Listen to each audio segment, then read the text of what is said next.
Alberto Garzón, coordinador federal de Izquierda Unida, buenas noches. ¿Qué tal? Muy buenas noches, muchas gracias. Bienvenido de nuevo a la noche. Muchas gracias.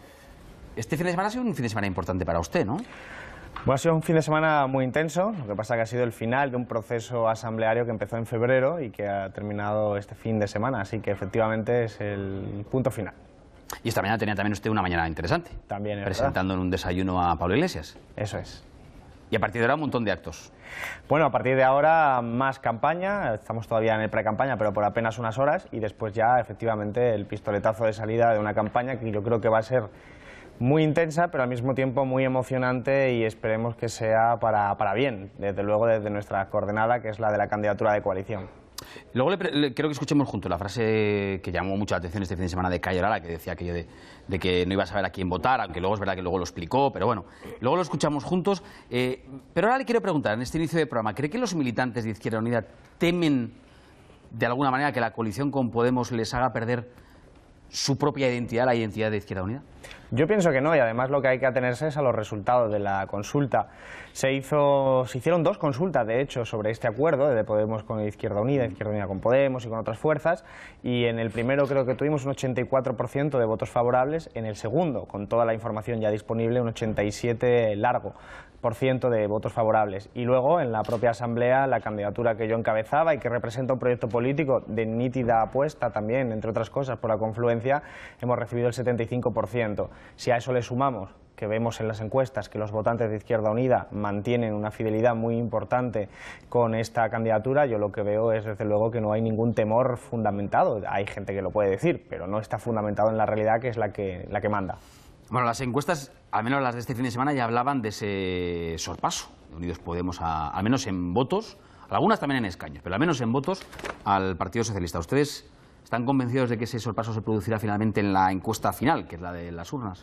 Yo creo que ya estamos en intención de voto por encima del Partido Socialista. Lo que ocurre es que no es nuestro objetivo. Es decir, nosotros la medalla de plata la podemos valorar como positivamente dentro de un escenario, digamos, deportivo, de competición deportiva. Pero no estamos ahí. Estamos hablando de política, estamos hablando de cambiar la vida de la gente, y para eso hace falta ganar. Y ganar es ganar al Partido Popular y a Ciudadanos, a ese espacio político que tenían mayoría absoluta según las encuestas hace un mes y que ahora, gracias a la coalición que hemos firmado, pues ya no la tiene, y de hecho que estamos acercándonos en esa posibilidad a ganar al Partido Popular. Por lo tanto, el objetivo es ganar al Partido Popular, y todavía pues ahí está esa pequeña batalla hasta el 26 de junio, y yo estoy convencido de que es perfectamente posible.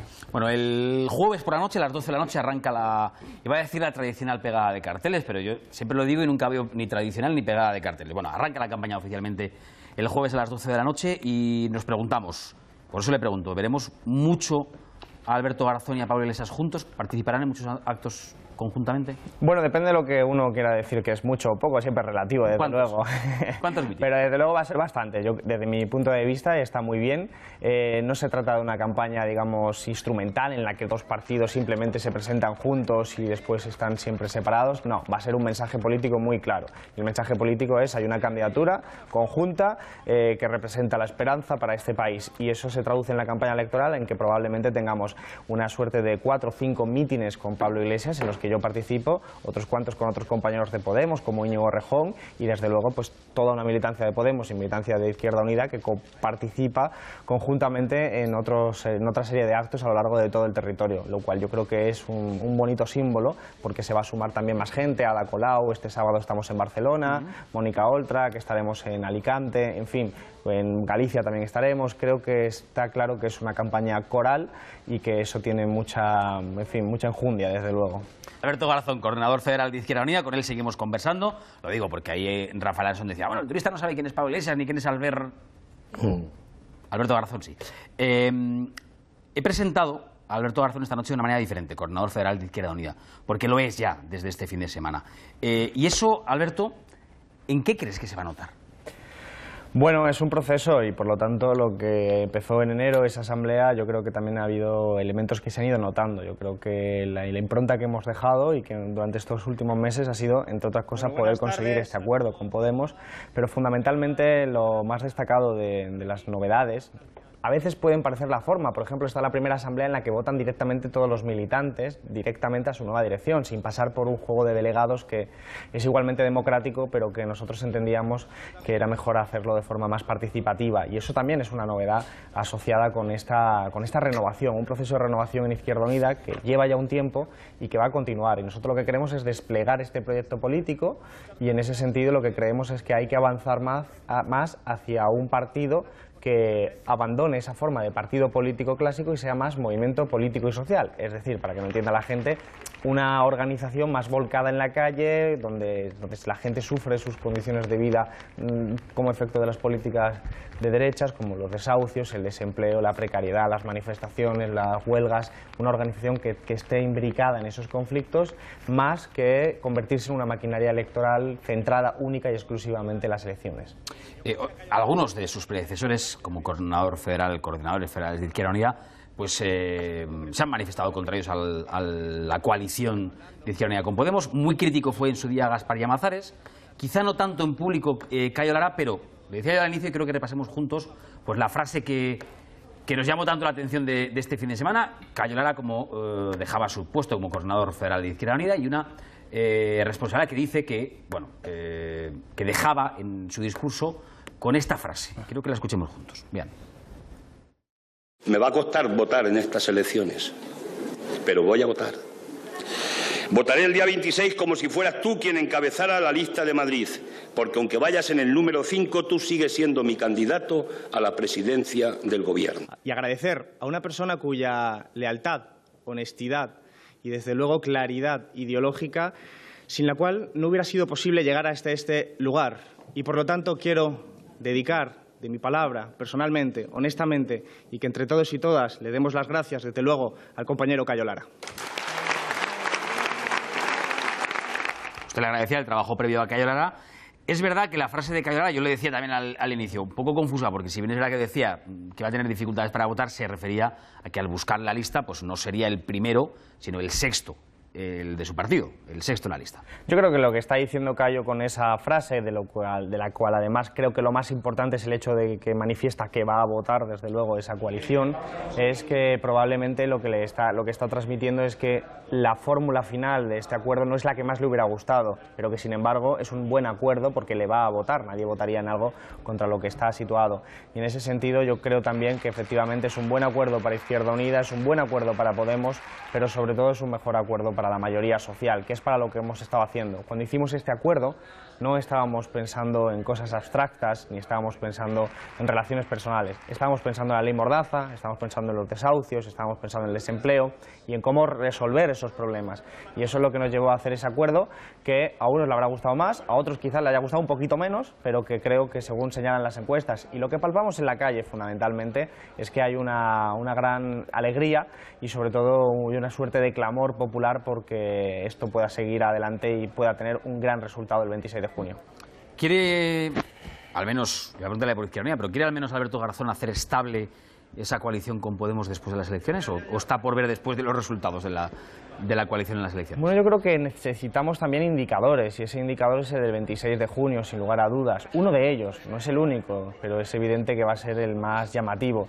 Si el 26 de junio hay un buen resultado, eso significa que la ciudadanía está premiando la unidad. Está premiando este tipo de acuerdos y por lo tanto sería totalmente absurdo dar marcha atrás a este tipo de procesos. A mí me parece que este tipo de confluencias del acuerdo que firmado Podemos e Izquierda Unida son lo que tenemos que defender como lógica política y son algo que desde luego deberíamos extender a todo el espacio. Allí donde se ha practicado, Valencia, Cataluña, Galicia, han tenido inmejorables resultados y yo creo que desde luego es un camino que nos está marcando la ciudadanía, que es la que vota.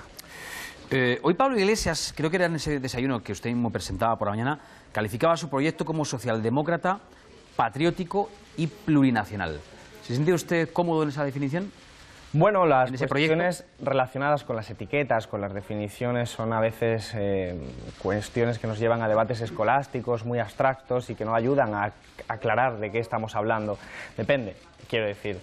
si alguien me dice que es un patriota y tiene una banderita de España puesta en la muñeca y resulta que al final tiene su dinero en los paraísos fiscales como en Panamá o en Suiza o en Andorra, como hemos visto tanto tiempo durante este país, pues desde luego yo no soy ese tipo de patriota. Si a mí me dicen que alguien que se define patriota lo es porque defiende la sanidad pública, la educación pública, la sanidad, las pensiones públicas y una serie de conquistas sociales, yo sí me podría identificar con ese tipo de patriotismo.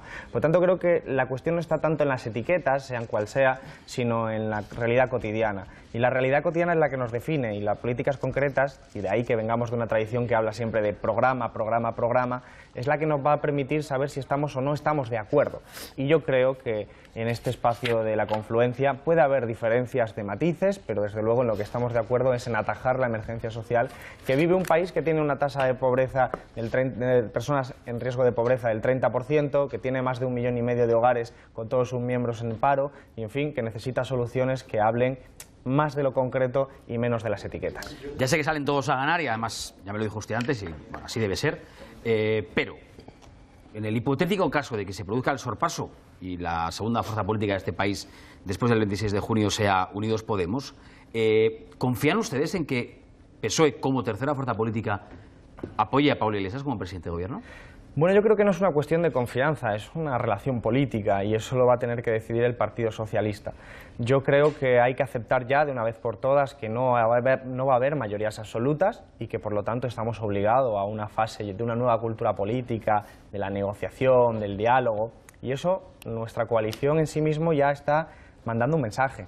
En un país que parece que ponerse de acuerdo entre gente que piensa diferente parecía imposible, de hecho estamos en unas nuevas elecciones como respuesta a ese síntoma, nosotros nos hemos puesto de acuerdo entre gente que no pensamos exactamente lo mismo, pero nos hemos puesto de acuerdo antes de las elecciones. Después, habrá que ver cuáles son los resultados, pero nosotros tenemos que tender la mano obligatoriamente y sobre todo a aquellos partidos que puedan simpatizar más. Y yo veo a votantes del Partido Socialista que votan al Partido Socialista porque quieren defender la sanidad pública, la educación pública, porque quieren mejorar las condiciones de vida de la clase trabajadora y por lo tanto yo creo que con esa gente nos tenemos que poner de acuerdo. Ahora lo que me cuesta creer es que el Partido Socialista no haga caso a Felipe González. Felipe González está diciendo que hay que dejar pactar, hay que dejar gobernar al Partido Popular. A mí me aterroriza la idea de que en el Partido Socialista gane ese alma. A mí me gustaría que finalmente el Partido Socialista, al resolver esa contradicción, lo hiciera pensando en ese votante que estaba describiendo yo anteriormente. Creo que ganaría el país y eso es lo que nosotros vamos a intentar empujar, desde luego,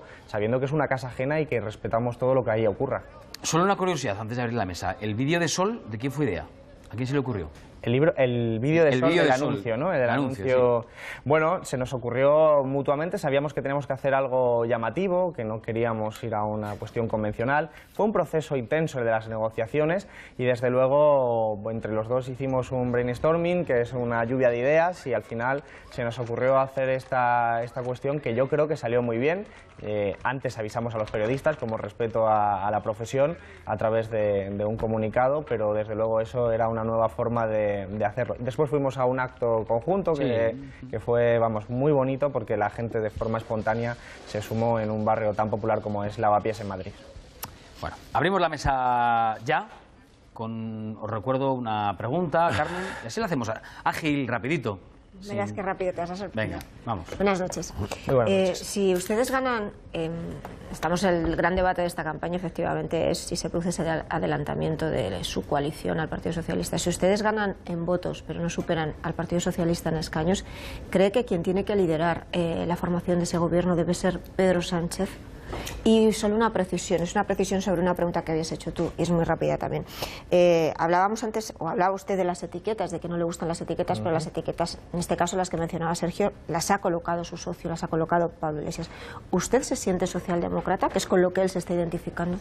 No, yo no me siento socialdemócrata, de hecho yo no tengo ningún reparo en definirme como lo que yo me siento, que es comunista. Soy miembro del Partido Comunista, soy miembro de Izquierda Unida. Esto es un hecho que todo el mundo sabía antes, pero solo en esta campaña se está recalcando por absolutamente absolutamente todo el mundo, lo cual además a mí me parece especialmente sorprendente, pero en todo caso yo no tengo ningún inconveniente en trabajar con gente que no profesa la misma tradición ideológica que yo, y en ese sentido, en una confluencia tan amplia, hay gente que piensa y siente como yo, pero también hay gente que piensa diferente y nos ponemos de acuerdo igualmente. Entonces yo sí me siento cómodo en la confluencia con independencia de cómo se defina cada uno.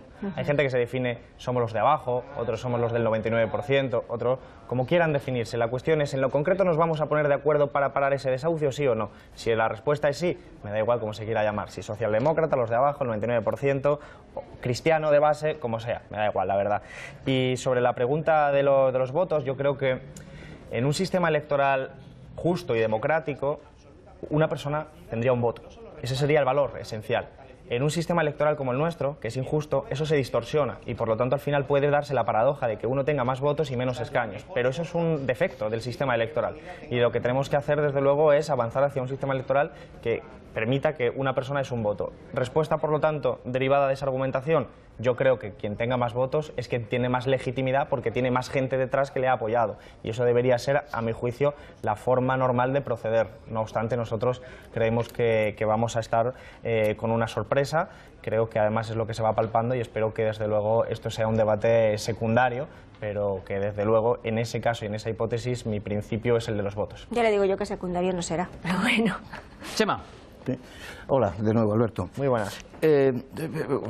Usted además es un economista y además de solvencia y parece que los indicadores económicos, en fin, de esta derecha tan eficaz en la gestión económica, ¿no?, como se autoconsideran, pues los indicadores económicos, ahí están las advertencias de la Unión Europea y parece que estamos lejísimos del cumplimiento de los objetivos de déficit. Además, venimos con un presupuesto que se aprobó precipitadamente y que debe procederse a su modificación y además entrando a la elaboración del presupuesto del próximo año. Se lo digo como tarea ingente de los que lleguen. Ustedes conocen el acuerdo que alcanzó el Partido Socialista con Ciudadanos. No sé la vigencia que tendrá ese acuerdo, pero eso, pues en fin, no fue motivo suficiente para que le prestaran su confianza. ¿Qué habría o qué esperan ustedes del Partido Socialista en el supuesto de que estuvieran obligados a entenderse para generar esa mayoría? Porque la apuesta programática del PSOE pues es una propuesta conocida, hay una trayectoria política, es así,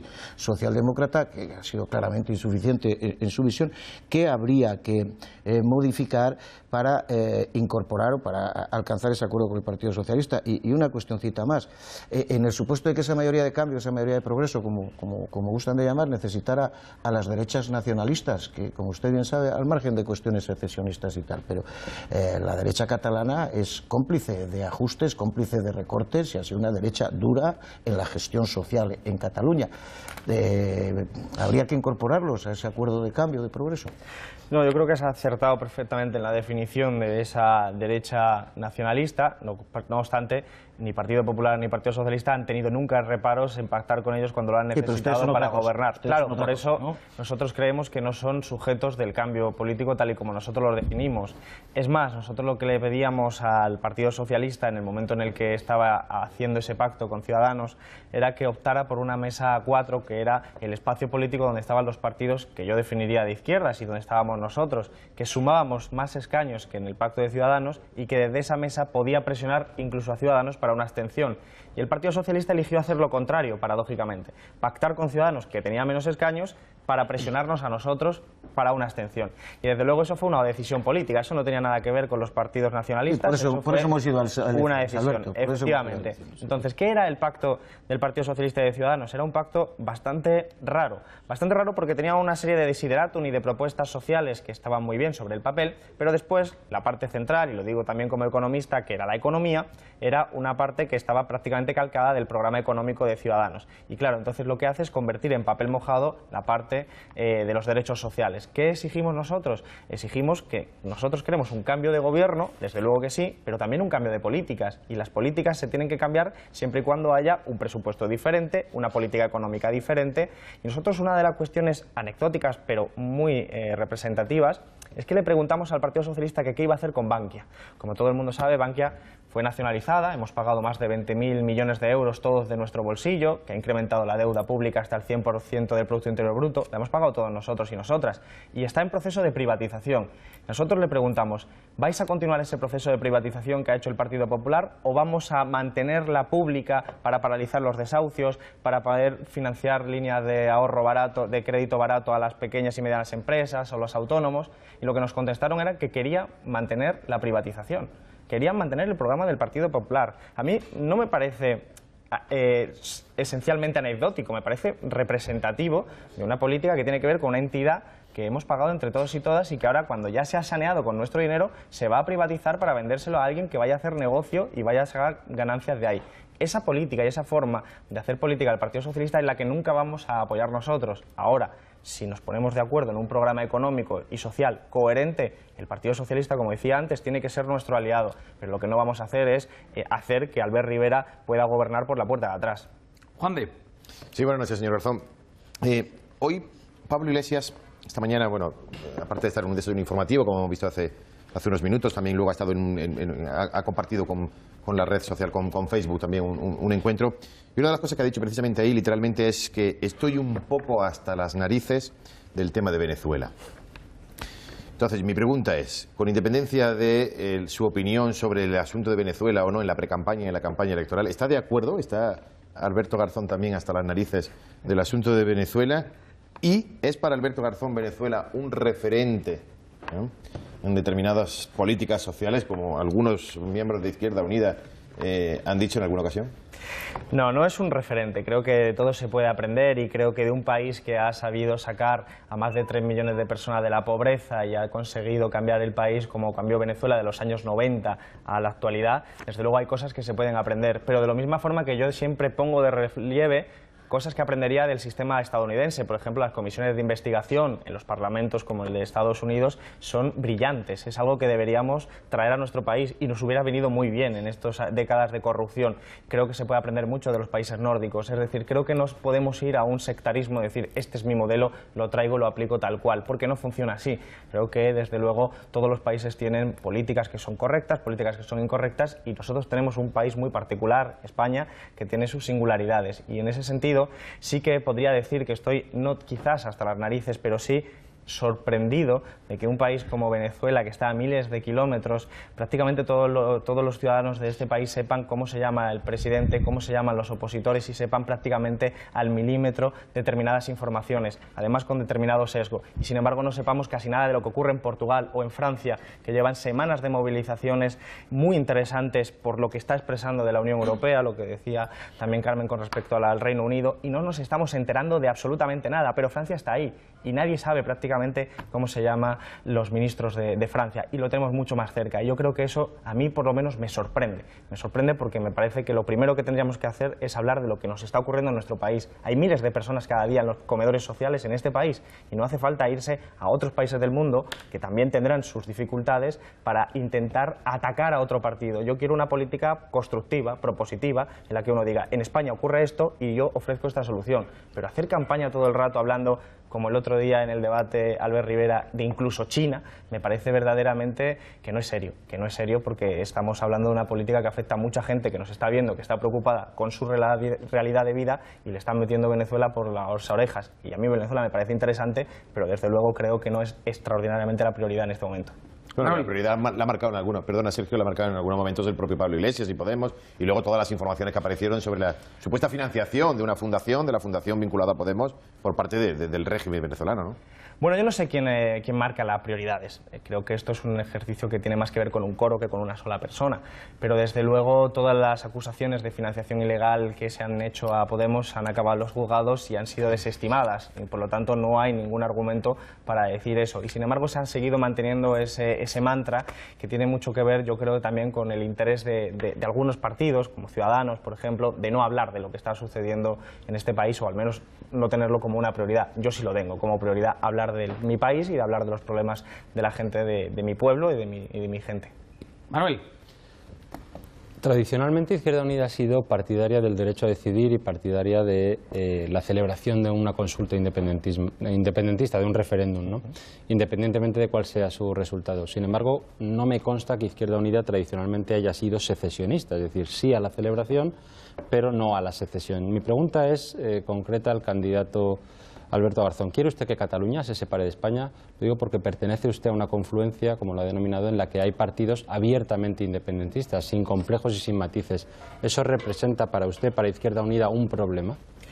Desde luego no representa un problema que determinada gente pueda defender su ideología, pero no me consta que sea, desde luego, ni siquiera casi minoritario esa expresión. Sí es mayoritaria y además, por mucho, la defensa del derecho a decidir, de que haya una consulta, y alguien como yo, que no soy nacionalista, desde luego nunca defendería la independencia, pero por un motivo personal. Yo, que nací en Logroño, pues si me preguntaran, o me he criado en Andalucía, si me preguntaran, pues evidentemente yo no quiero la separación de Andalucía o de La Rioja.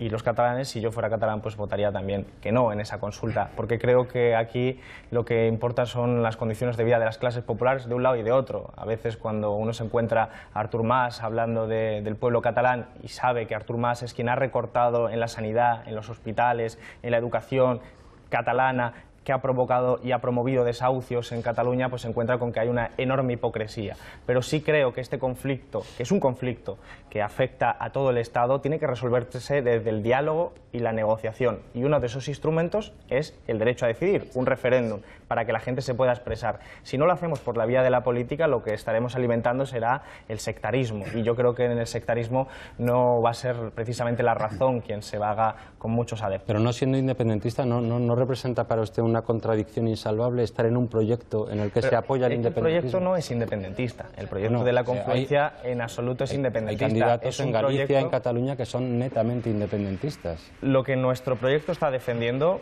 colectivamente es el derecho a decidir, la expresión democrática de que un pueblo tiene derecho a ser consultado, además para poder saber exactamente cuál es el pulso de esa población, y eso es lo que se está defendiendo, y luego cada uno individualmente puede votar, desde luego, como es lógico en una democracia, lo que le parezca oportuno, y mi respuesta sería: yo nunca votaría a favor de una independencia, porque mi modelo de Estado es una república federal, y eso expresa, desde luego, que creo que hay que pensar más en las clases populares que en esto que llamamos naciones, que respeto a quien crea en ellas, pero yo no soy nacionalista.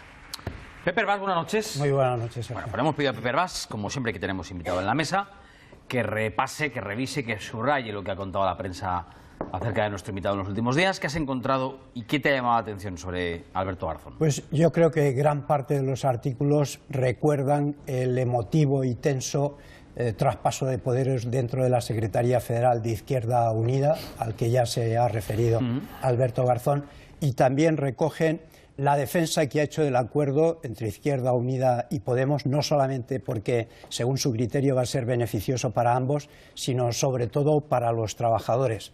Así, según El País, Cayo Lara se despide como líder de Izquierda Unida con recelo. Me va a costar votar. Admite su malestar porque Pablo Iglesias sea el cabeza de lista de la coalición. Las últimas palabras de Lara, como líder de Izquierda Unida, expresaron un malestar guardado meses. El sindicalista, que tras casi 8 años al frente de Izquierda Unida se va unos meses al paro antes de jubilarse y a escribir sus memorias, pronunció un discurso emotivo de agradecimiento a gran parte de la organización. Lara no dedicó a Garzón una sola palabra elogiosa. Me va a costar votar en estas elecciones, pero voy a votar y votaré el día 26 como si fueras tú quien encabezara la lista por Madrid. En su editorial, El País, una gran impostura, escribe que el centro izquierda retrocede ante la pinza del populismo y el catastrofismo. Frente a las dudas y debilidades de los socialistas y el descaro del Partido Popular de presentarse como el Valladar contra el extremismo, la encuesta muestra la movilización de un electorado seducido por un pacto entre Podemos e Izquierda Unida tan artificial como oportunista. Ganar es una aspiración legítima de los partidos democráticos. El problema es que desconocemos los verdaderos planes del magma populista y radical formado por Podemos e Izquierda Unida. Y concluye el editorial del País. Se quiere convencer a esa gran mayoría situada en las zonas ideológicas templadas de que no hay más alternativa que el PP o Podemos, cuando no es cierto. Esa impostura puede costarle muy cara a la sociedad española. Para el diario.es, Garzón se pregunta en su primer discurso: ¿damos miedo a los que están saqueando a nuestro país? El nuevo coordinador hace defensa de la identidad y la ideología de Izquierda Unida, pero defiende la necesidad del acuerdo con Podemos parafraseando a Marx, mejor un coro victorioso que un solo fúnebre. Surgimos al calor de las movilizaciones contra la OTAN porque creíamos que el capitalismo atacaba cada vez más a las clases trabajadoras por la derechización del PSOE, y añade que Garzón considera que el capitalismo es un sistema incompatible con la vida y la democracia. No queremos reformar el sistema, queremos uno nuevo según Garzón. Para El Mundo, Garzón avisa al Partido Popular y Ciudadanos de que no les va a funcionar la campaña del miedo. La defensa de los derechos humanos, la lucha contra el capitalismo y la corrupción, así como la nueva coalición IU-Podemos, han sido las notas vertebradoras de su discurso, en el que ha hecho una advertencia a Ciudadanos y al PP. A los que damos miedo es a los que han saqueado y expoliado el país y no a los parados, a los que han sido desahuciados o han tenido que emigrar de España para sobrevivir. Y La Vanguardia escribía hace solo unas horas sobre Garzón, número 2 de Unidos Podemos. Garzón fue este lunes número 2 de dicha lista por unos instantes. Lo fue merced al error que en tal sentido cometió el portavoz del Fórum al presentar al joven dirigente. El pequeño desliz sirvió para resaltar lo chocante que, al menos para los no iniciados, resulta que el líder de la formación aliada con Podemos para el 26J ocupe nada menos que el 5º lugar de la principal de las candidaturas conjuntas. Hay alguna rata ahí, ¿no? Bueno, es una anécdota en todo caso. Desde luego lo importante es que esas listas permitan transformar el país, y hay una de las cuestiones que se han señalado, ¿no?, sistemáticamente, que es lo de la campaña del miedo, ¿no? Sí. O lo de incluso determinados sustantivos y adjetivos poco cariñosos que nos están dedicando. Yo creo que no van a calar, porque al final es verdad que en este país hay gente con miedo, pero miedo a no llegar a fin de mes, miedo a que tu hijo o tu hija se tenga que marchar del país porque no haya trabajo aquí, miedo a que te puedan quitar la vivienda, y esa gente sabe que su miedo no es responsabilidad de una candidatura como la nuestra, es responsabilidad de una gente que se ha dicho a sí misma patriota, como decía antes, y ha saqueado y expoliado este país. Y creo que esas son la gente que es radical y violenta, la que ha robado a tanta gente. Y en ese sentido nosotros estamos muy tranquilos haciendo nuestras propuestas, y creo que cuanto más nos insulten, más nos van a fortalecer, porque nosotros vamos a seguir haciendo una política desde la coherencia, la honestidad y el programa, que es lo fundamental siempre. Pues lo dejamos aquí. Otra curiosidad, es que me estaba acordando también de la que te han liado las redes sociales este fin de semana, ¿no? ¿Con qué? Porque esto viene siendo habitual. No, pues con una foto, un fotomontaje, pues justo claro, de John Lennon, ¿no? No, sí, yo os mato, ¿no? La respuesta de Alberto Garzón. No, vale, ¿Qué habéis hecho? Os mato. Sí, bueno, es que tenemos un equipo de gente en la comunicación en las redes sociales, que le llamamos La Cueva, que son además muy creativos, muy innovadores, son brillantes, pero de vez en cuando hacen determinadas cosas que a mí me chocan. Triunfan en las redes, claro, pero que yo desde luego... Pues, hay un fotomontaje que si no habéis visto os invito a que lo busquéis. No estoy muy preparado, me ha llegado mi familia, mira, te han puesto esto, y yo, bueno, hay que dejarlo porque esta es la gente que sabe, es la que comunica, y mientras eso vaya asociado a la política, me parece una extraordinaria forma de hacer pedagogía. Bueno, y además comunicación, porque ha llamado la atención, y al final comunicar es llamar la atención. Alberto Garzón, coordinador federal de Izquierda Unida, muchas gracias por haber venido a trasnochar de nuevo con nosotros. Muchas gracias, como siempre, de verdad. Un placer. Gracias. Gracias, Alberto.